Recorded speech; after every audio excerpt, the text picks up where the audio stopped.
Ladies and gentlemen, thank you for listening. Thank you for downloading.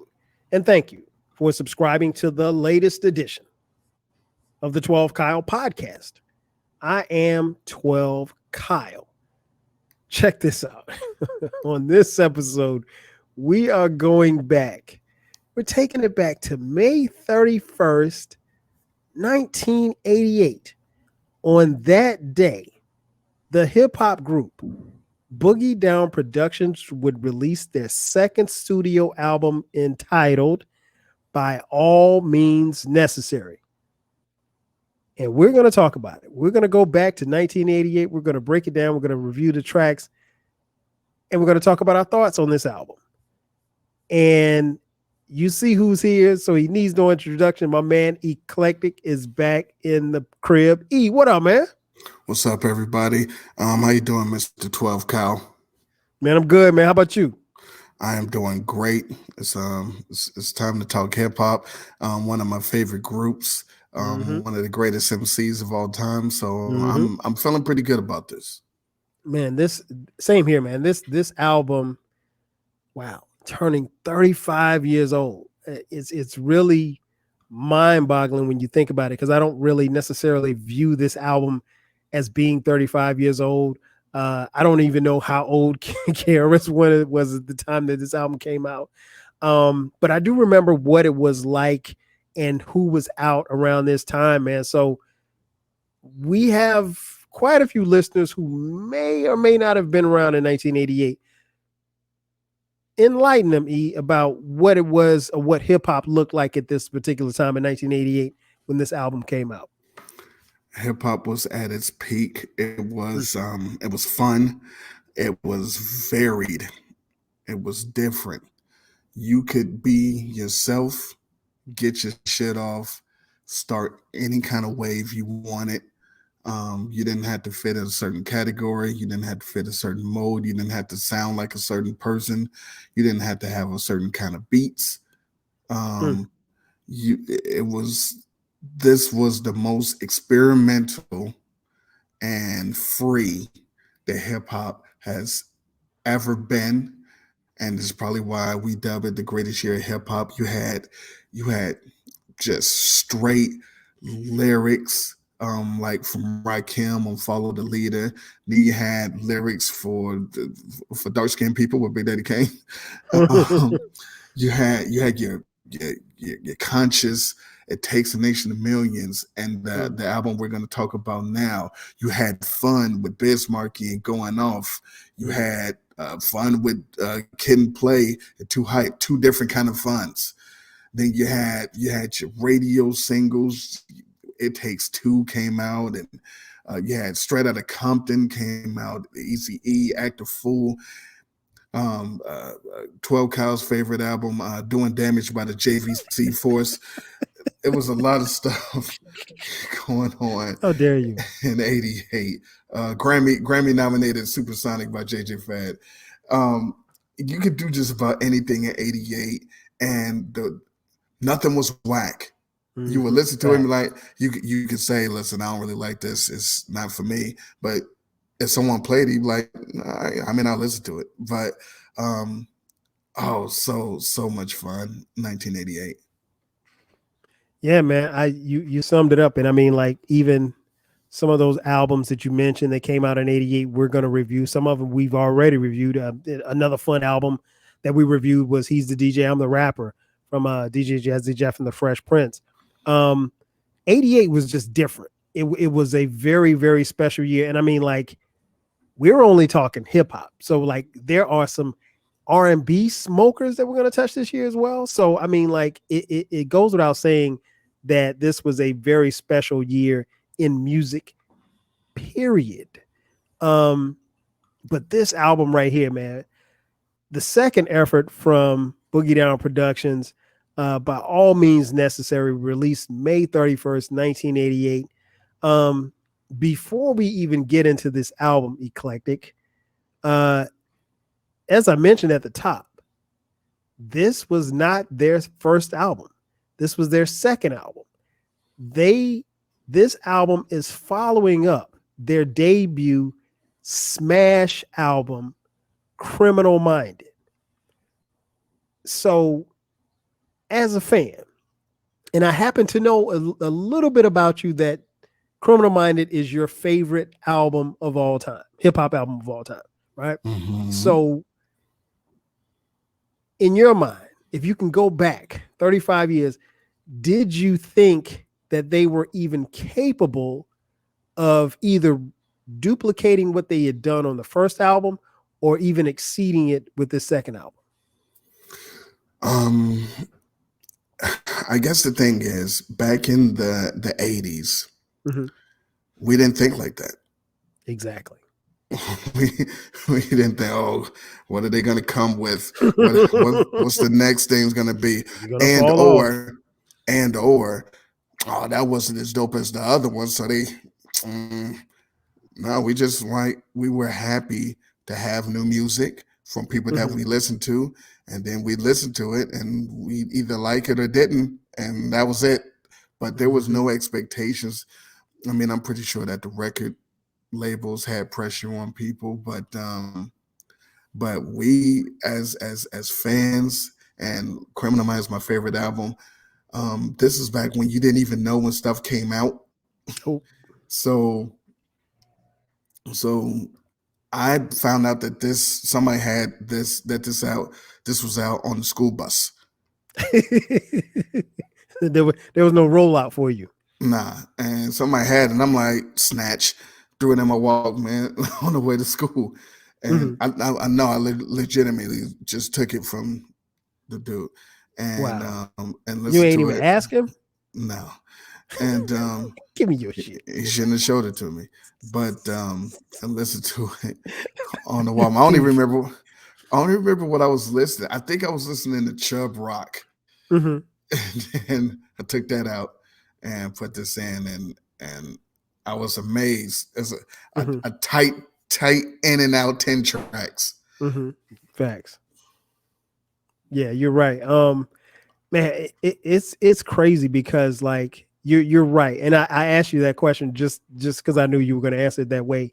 Nobody in 1988, nobody who was a fan of BDPs cared about whether or not they would be hit with a sophomore slump or if they couldn't, duplicate. Because here's the thing, we didn't know. I don't know, without looking it up, I couldn't tell you how many records Criminal Minded sold.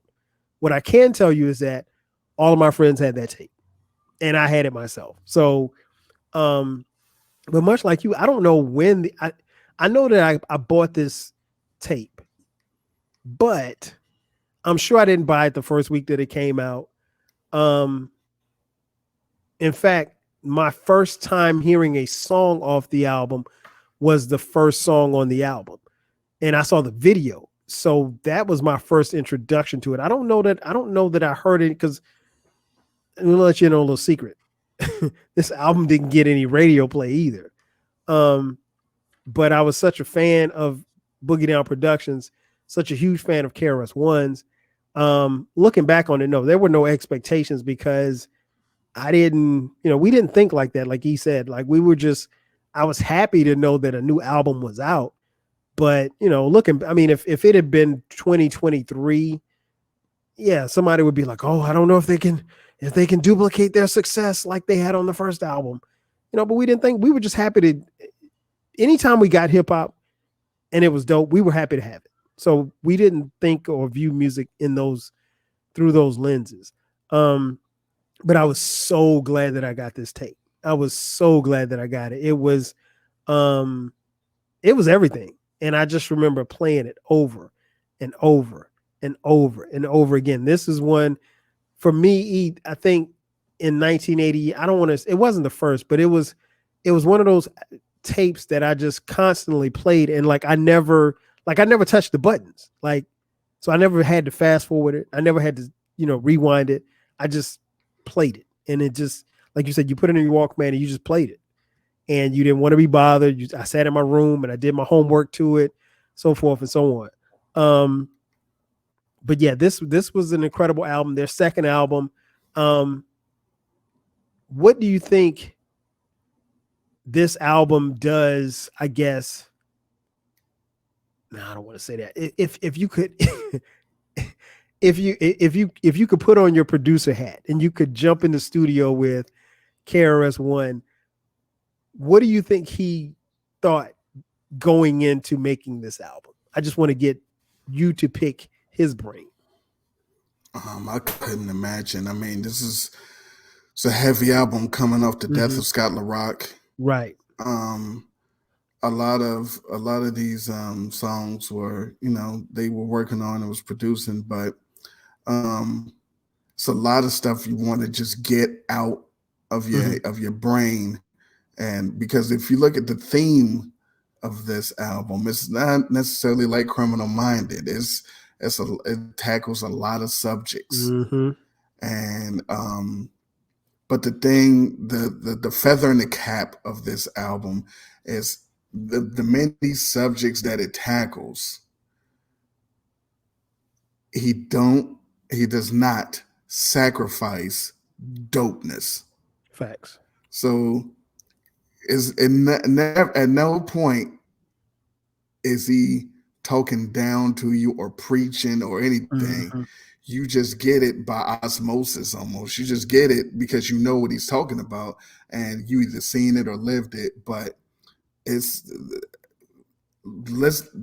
way that the beats go, the way that the sequence and the messages, this is near flawless. It's not Criminal Minded, but these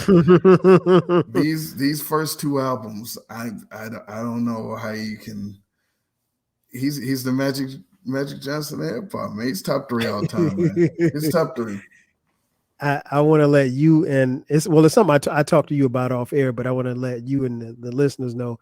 There's a series that I'll be doing probably this year and next year on the podcast called Versus, where I take 2 albums from a particular artist, and based on the criteria, because we got to have criteria, right? Based on the criteria, I make a case for one album over the other, or just examine which album was better based on that criteria. And Criminal Minded and By All Means Necessary are on that list of albums for me to do. So there will be an upcoming podcast at some point in time, probably within this calendar year, of the 2 of them going head to head. And I know that's going to be tough because some of these albums literally is like splitting hairs. But even saying that, just to piggyback off what you said, I don't know what KRS-One could have been thinking of, because as you mentioned, before this album was completed, his DJ Scott LaRock was tragically murdered. Innocent bystander trying to break up a fight, caught a stray bullet and was murdered. And he still had to go through the process of, meaning KRS-One had to go through the process of completing this album and having to do it without his guy. And so, like you said, there's some themes here, there's some thoughts here that kind of flow throughout the album, but an incredible album nonetheless. Like I said, before, and I'll say it again, this is a huge brick in the wall of 1988 as far as hip hop albums. Eclectic and I both think and stand on the fact that we think that 1988 is the greatest year in hip hop.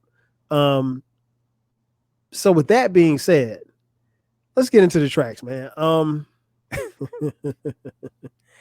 Track 1 begins the album with an incredible question.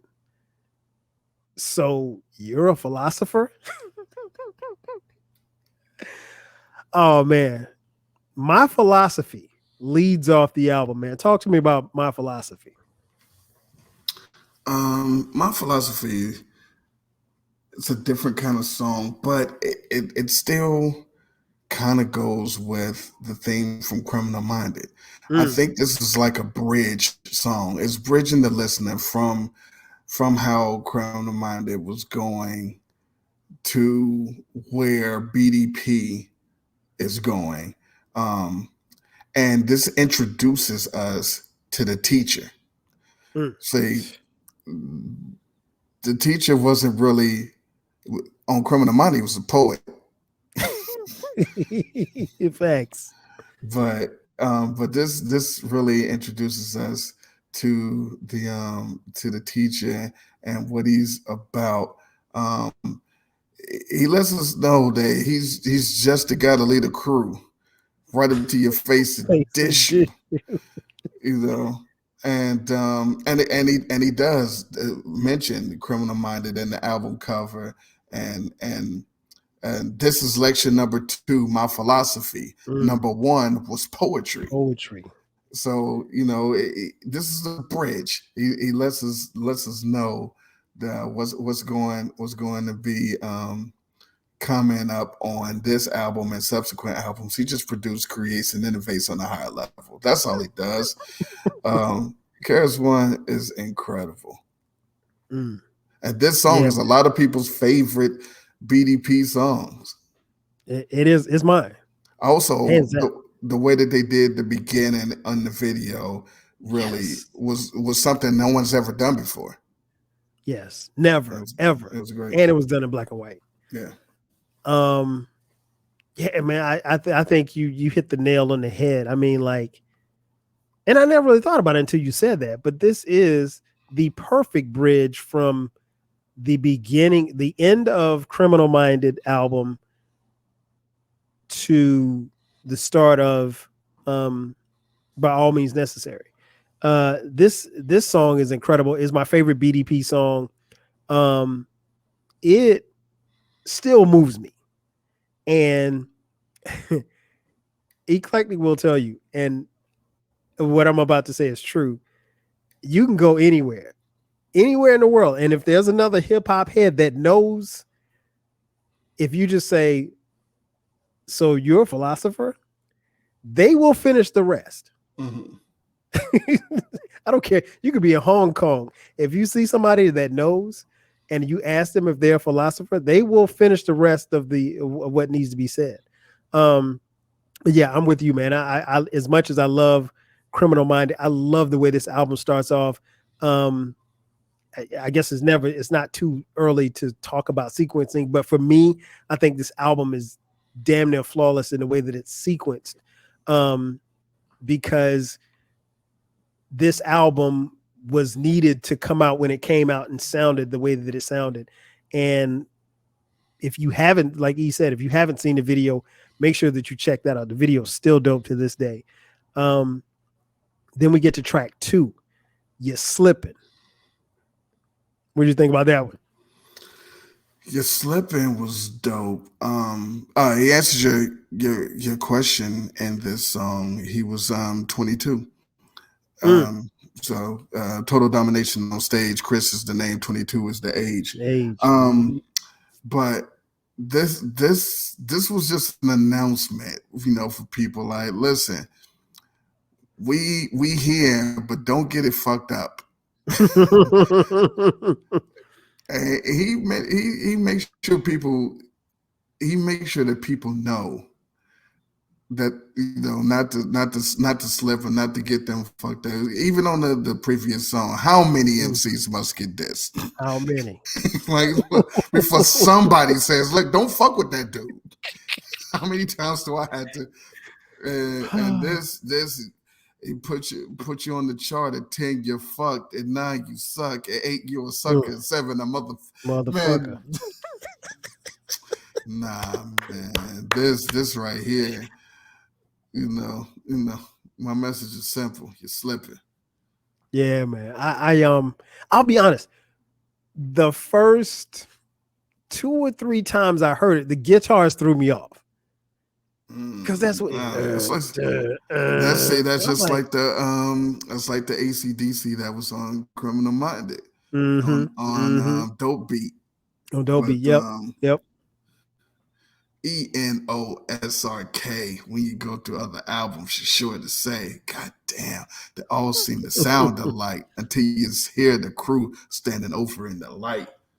Yeah, man. So it took me a couple of listens to get past the guitars, but once I once I got it. Like it sounded fine. And this quickly became not a favorite, but one of my favorites. Yeah, you slip and goes, it goes so hard, so hard. Speaking of hard, track 3, Stop the Violence. Man, what you got on track 3? This was different because so we used to the chanting and stuff already, and so the 1 2 3 the crew is called BDP. That was just in line with the bridge is over, the bridge is over. So this joint, this is one of those you would listen to and rhyme along with, but then when you end up rhyming, well, this is what happened with me. I would rhyme it when I wasn't listening to it and really thought about the words I was saying. I was like, yo, you could talk about Nigeria. People used to laugh at you. Now I take a look. I see USA for Africa. I was like, damn, nah, you're right. I'm like, no, rewrite the Constitution, the Emancipation Proclamation. We fight inflation, yet the president's still on vacation. Still on vacation. I mean, a lot of this stuff applies to this day, man. Hey, this was my joint. And then the Stop the Violence movement came. Yes. And I'm like, which damn, doesn't get talked about enough. If he would have had that song on his album, this would have been out of there. Yeah, it would have been criminal, literally. No, I'm with you, man. This again, it goes back to what you mentioned a little earlier. There's a message here. There's a beat here that's you bop in your head, so he has your full attention. And then there's a message here, but he does not come off as being preachy at all. And again, context comes with it because we know that he lost his mans, before this album comes out. And, you see, if you just saw the title Stop the Violence, you may want to skip that song. But once you sat down and listened to it, man, listen, one of the best songs on the album. I love it. And it's still a banger to this day. And then, like you said, the chant, I mean, 1 2 3, the crew is called beat. Come on, man. And what's funny is that you can go places and maybe play this record, and when you play it and then people hear the chant, if people aren't familiar with the chant, they will be like, oh, is that where this came from? Like, because you've heard it so many times in hip hop, in different songs. And no, this is where it originated, right here on this song, Stop the Violence. They hit you with the YO. Yes. Then we get to track 4, Illegal Business, Controls America. Oh man, what did you think about Illegal Business? This is my shit. This is my shit because they scratched in what can we get for 63 cents? That, and if anyone doesn't know, do you know where it came from? Fat Albert.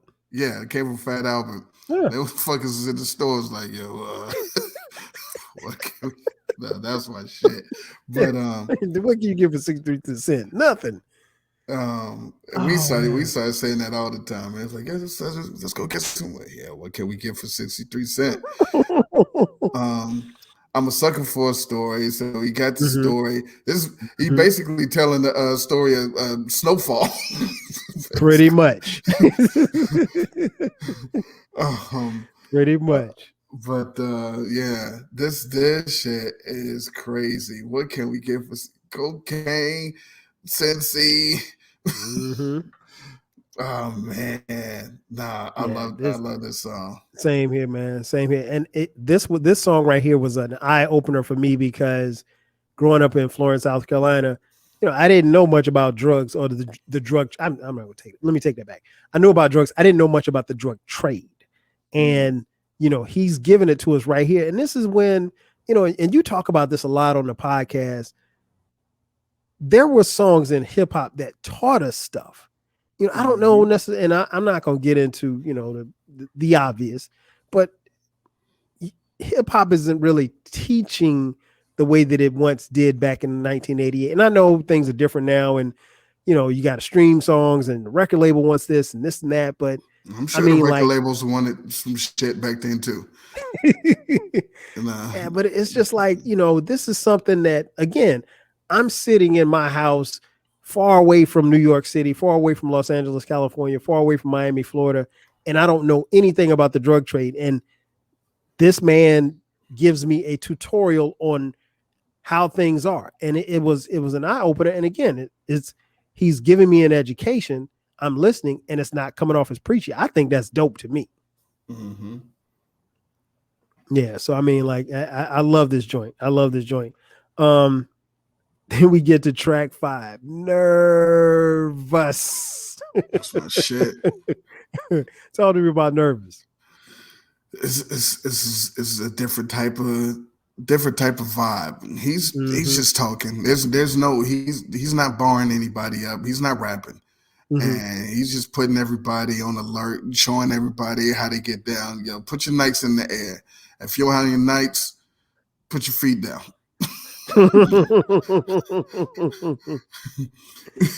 He's like, but yeah, he was telling everybody about the crew and that they making music and all them suckers is making whack shit. They about to get nervous. Yep. The record label, the shit that they about to talk about, they about to get nervous. Get nervous. Because nobody should be talking about fucking illegal business. So now go ahead, get nervous. Government, get nervous. And if you really paid attention, and most people didn't, and I can't blame them. The first album, Criminal Minded, you had the Bridges Over and stuff, and the whole Juice Crew thing. And, they were going back and forth. Right. On this song, it was like, I'm not to give a shout out to who? Big Daddy Kane. But if you don't really pay attention, if you're paying attention, you're like, wait a minute, you can't shout out him. He's in the Juice Crew. But they was friends. Right. But yeah, he shouted out Big Daddy Kane, Heavy D, was it Eric B, D Square? Yeah. So that's but if you were paying attention, hold on, Big Daddy Kane. But yeah, those songs. I miss those days when you shouted people out in the song. Yeah. Nobody does that now. I mean, it is when music of today is just different. Let me just put it like that and keep it moving. Me and my crew, we made hit records all over the place, but we left B-Boy Records. And you know what happened after that point? They got nervous. And then as soon as that fucking last nervous hit, boom, boom, boom, boom, boom. Yep, track number 6. I'm still number one. Man, listen, this is probably, well, I'm not gonna say probably, this is my second favorite song on this album.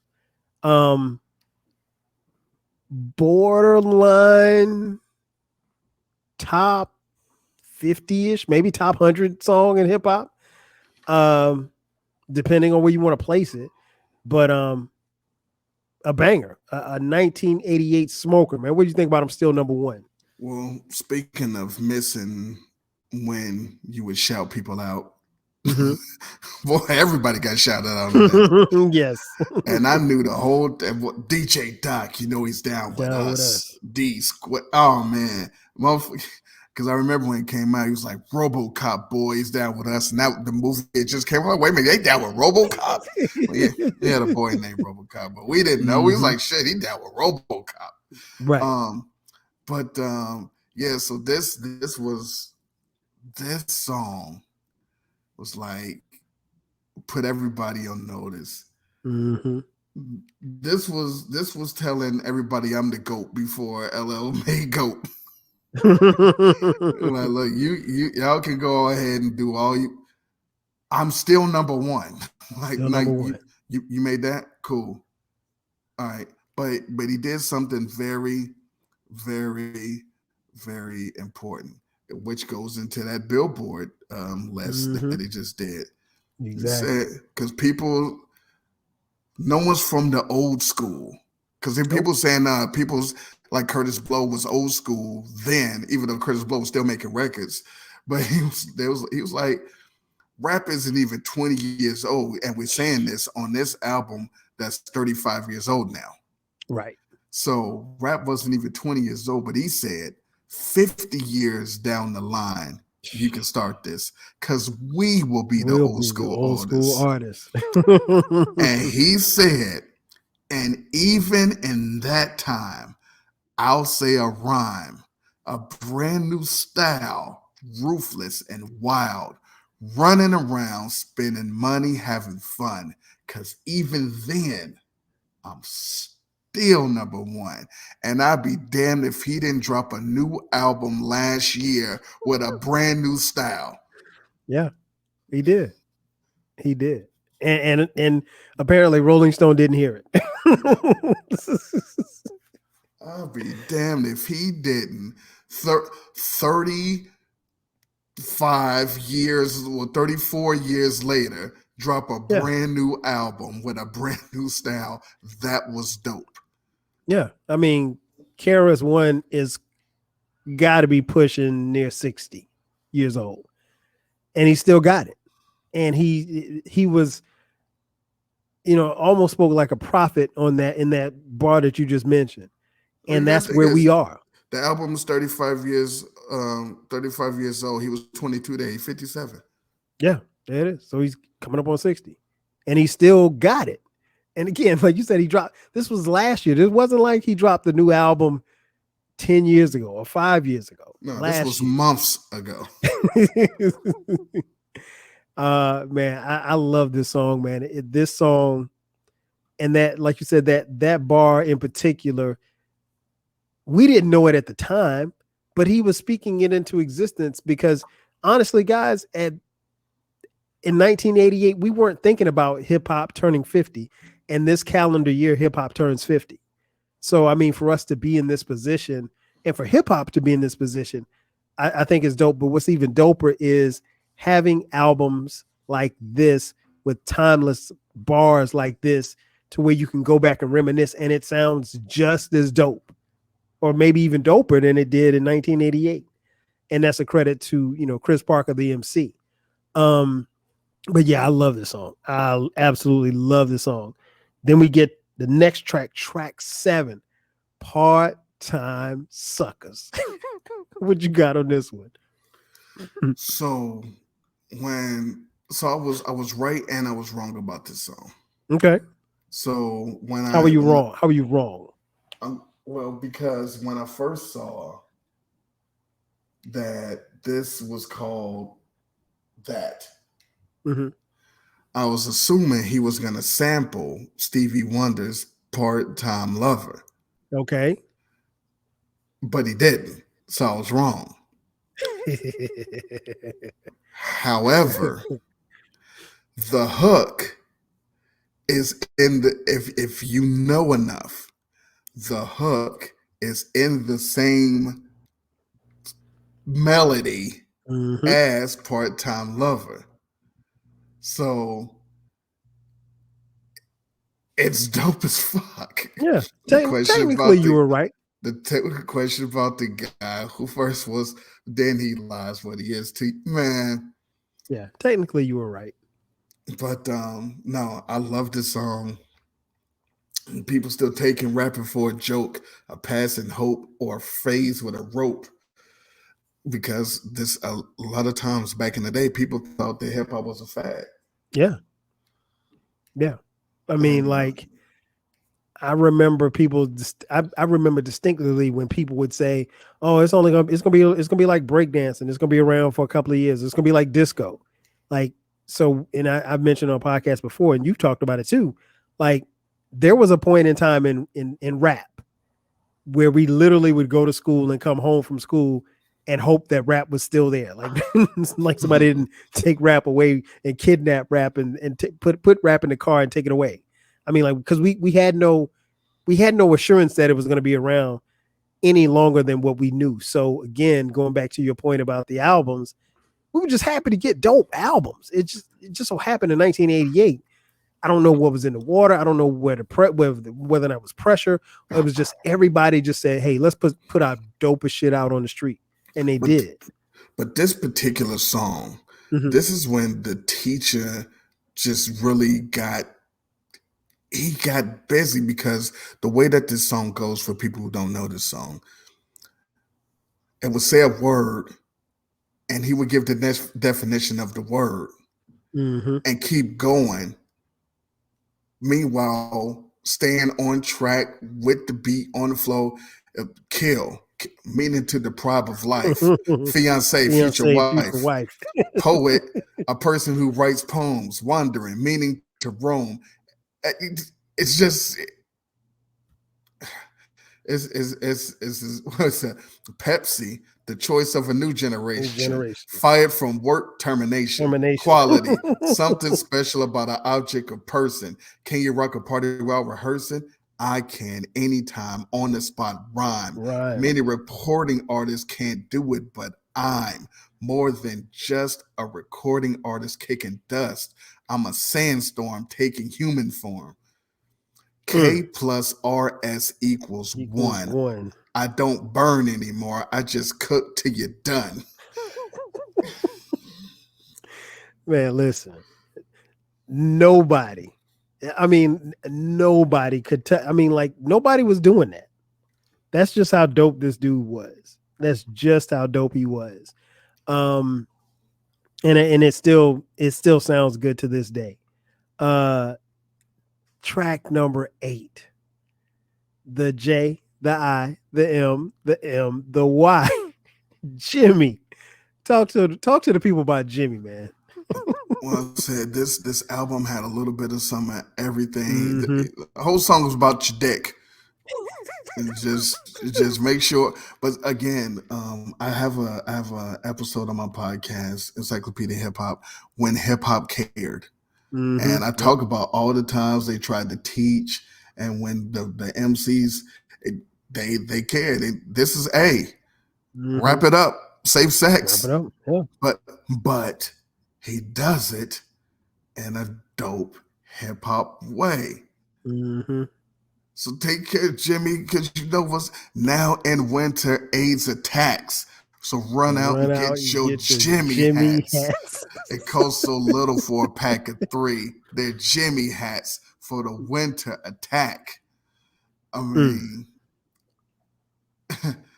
this what did he say? I don't want to hear that you're not with it. Turn around and see your butt in a clinic.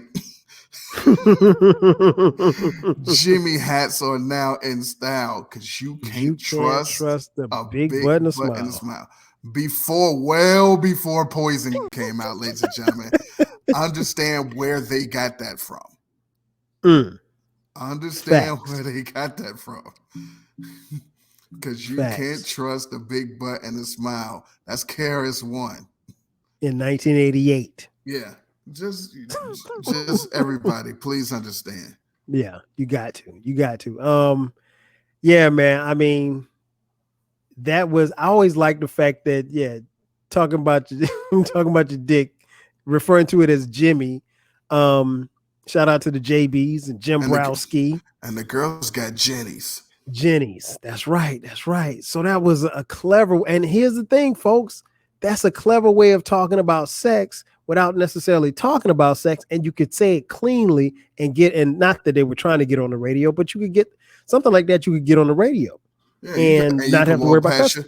You can walk past your parents. Man, I gotta go get some Jimmy hats. And they're like, okay, right.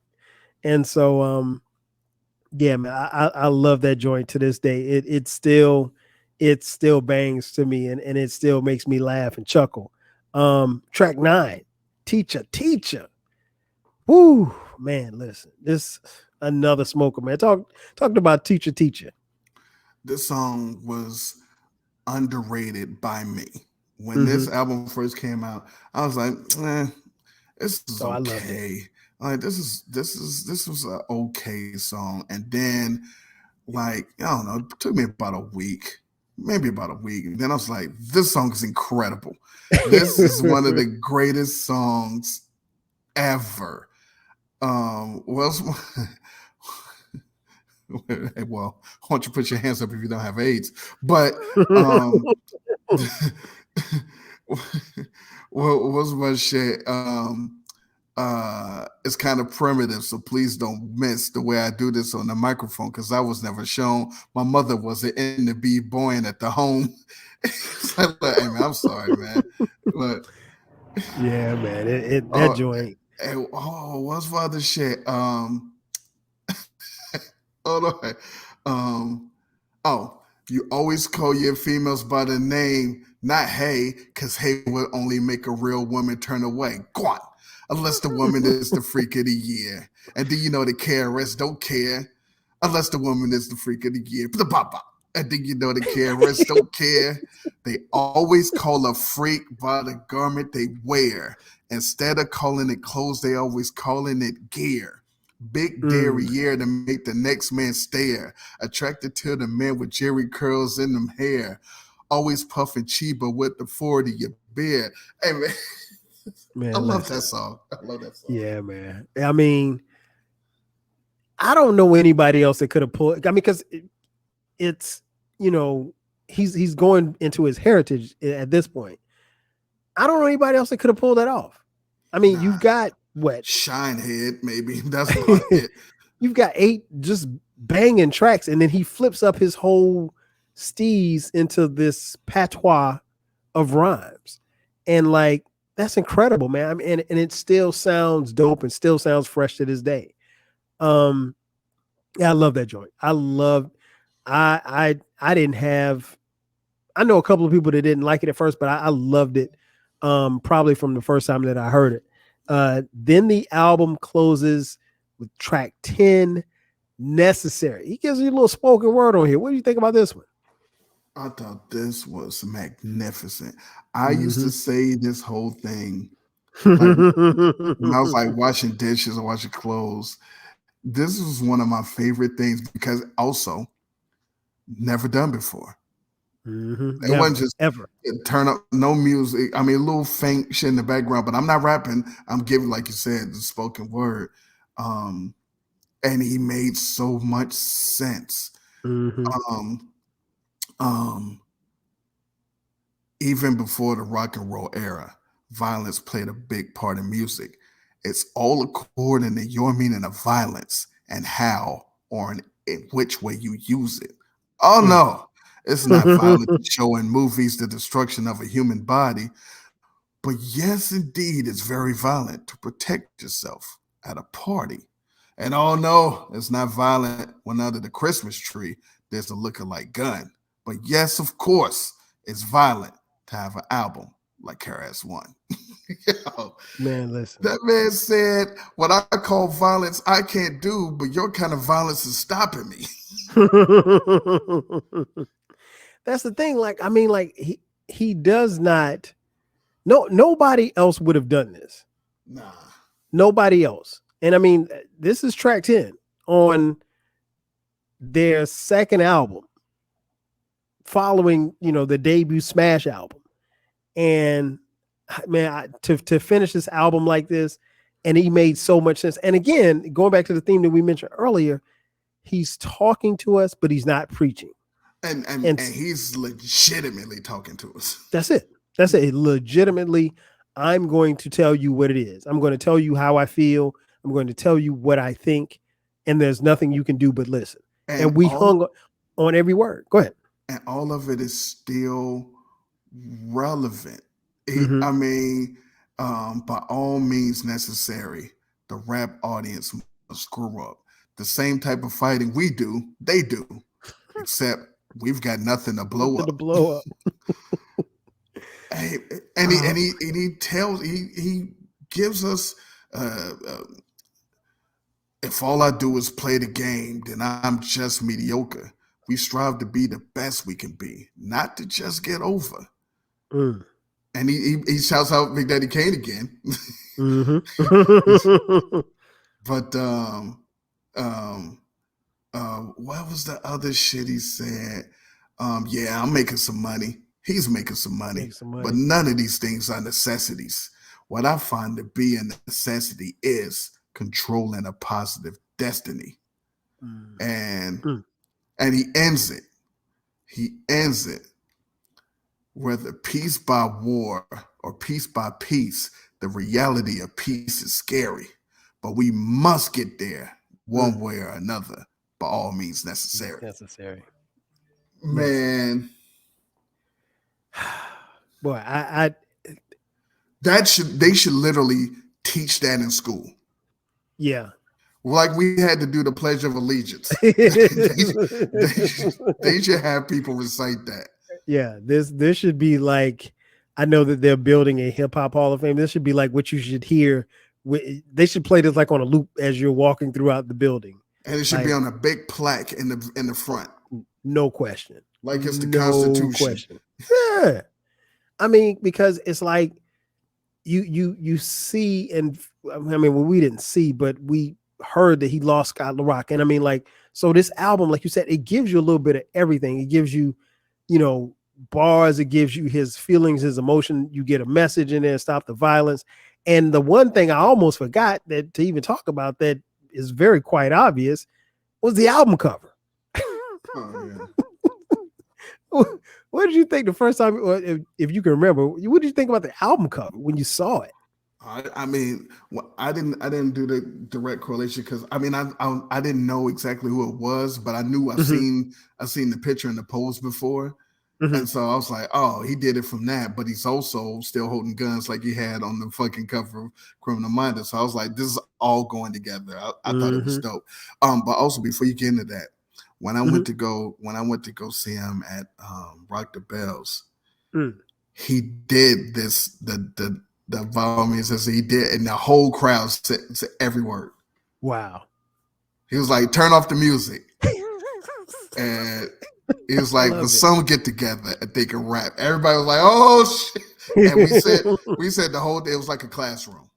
Yeah. That's how it's supposed to be, man. That's how it's supposed to be. And I mean, like, I would hope that if anyone attended a KRS-One show that he's still doing it, and at whatever point in the show that it happens, that everybody's able to recite it.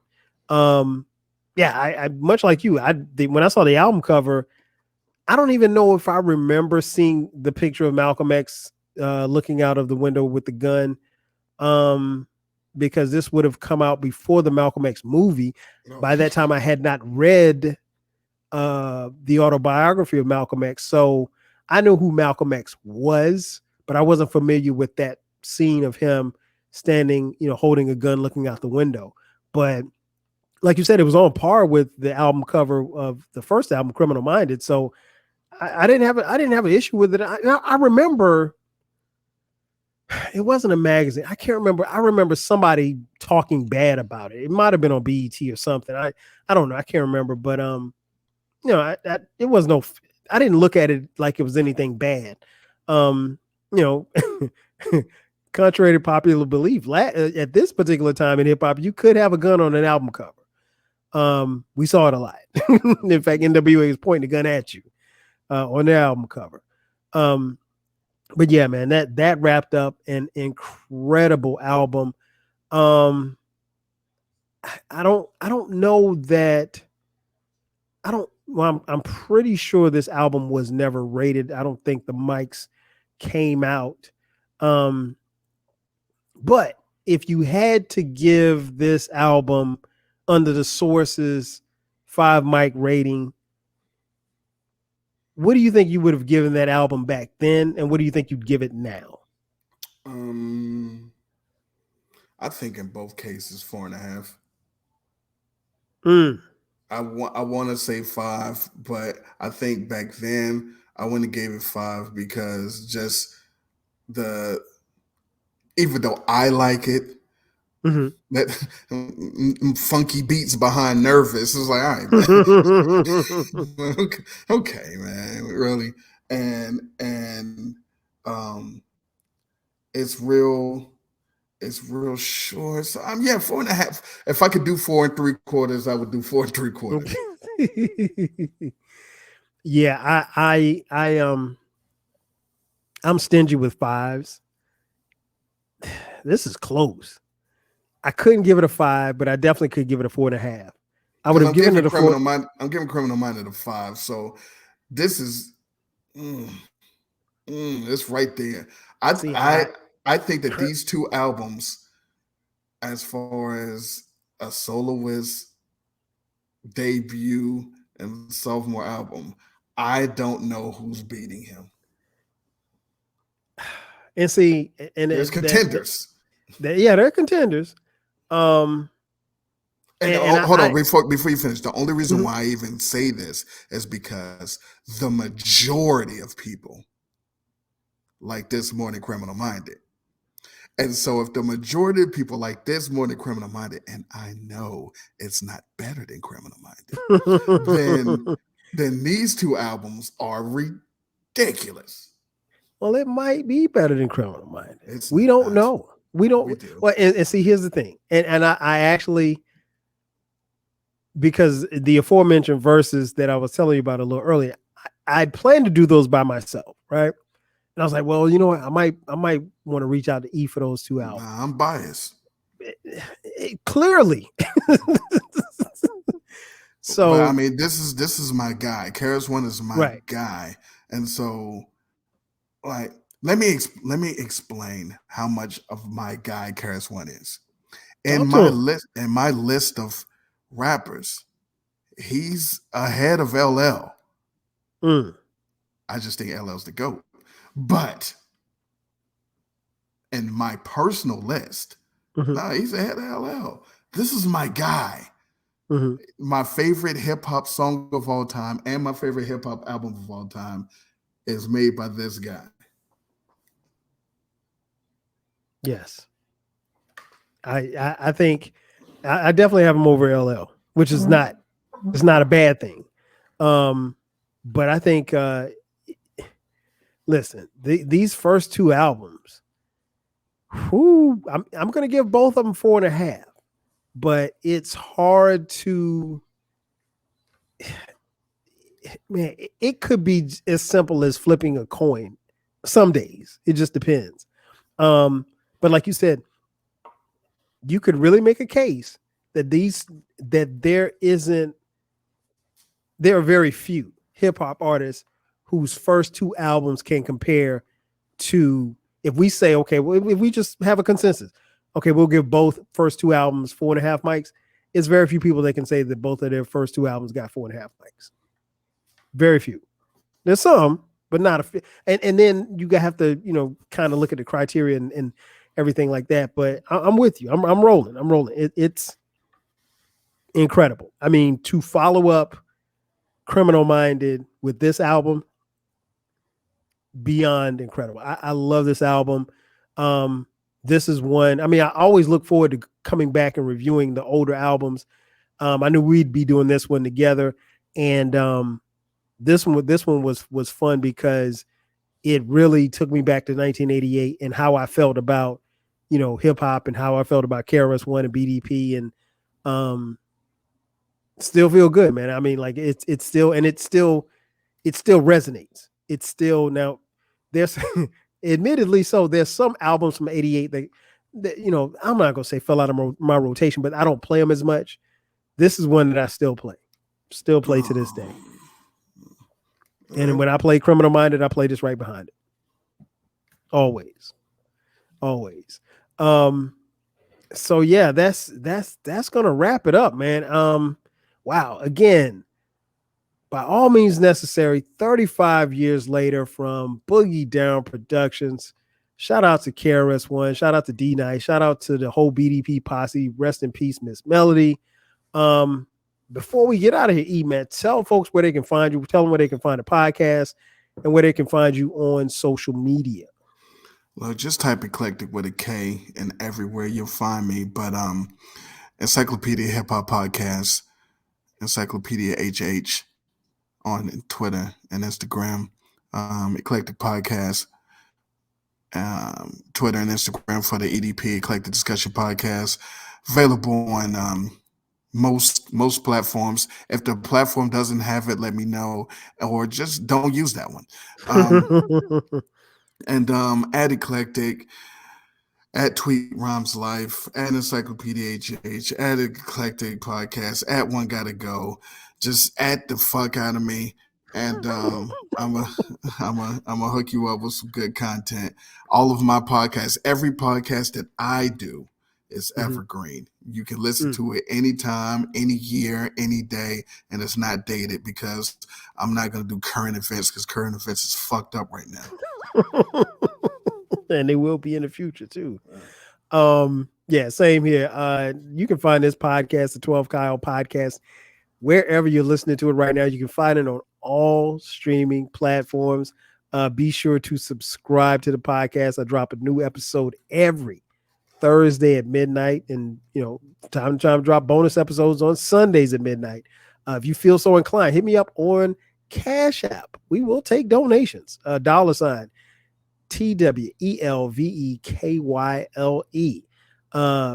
Again, by all means necessary. 35 years later with my man Eclectic, we are out of here. That's going to do it for us. And we'll catch you guys next time. Hey, 5. Yes, sir. Fresh. For 88. Suckers. We out of here, man. Peace.